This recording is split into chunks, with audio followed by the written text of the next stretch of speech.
镜头来到香港，香港的特首梁振英在上周发表就任以来的首份施政报告，不过被香港民间人权阵线等多个团体批评，报告的内容没有重大的民生措施，在退休保障以及新建公屋单位等方面也是没有兑现梁振英的选举承诺。继元旦大游行之后，香港多个团體將要在本周日再度的發起遊行，要求梁振英下台。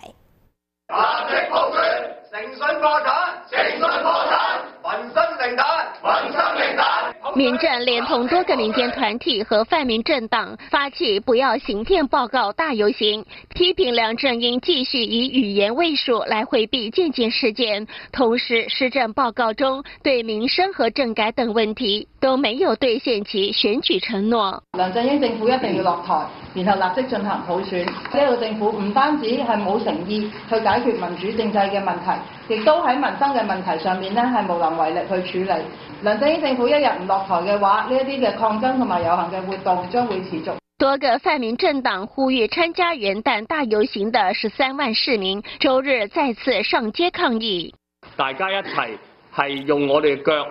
係繼續話俾梁振英聽咧，佢係完全唔合格嘅，佢嘅民生係零蛋埋嘅。咁啊，大家一齊去追溯呢個施政報告，我哋唔收貨，要踢走呢個誠信破產嘅大話特首。民主黨副主席蔡耀昌則強調，民主黨對施政報告將投反對票。大遊行將在本周日下午3點在銅鑼灣東角道出發，遊行到政府總部，估計有5000人參加。新唐人記者林秀儀在香港報道。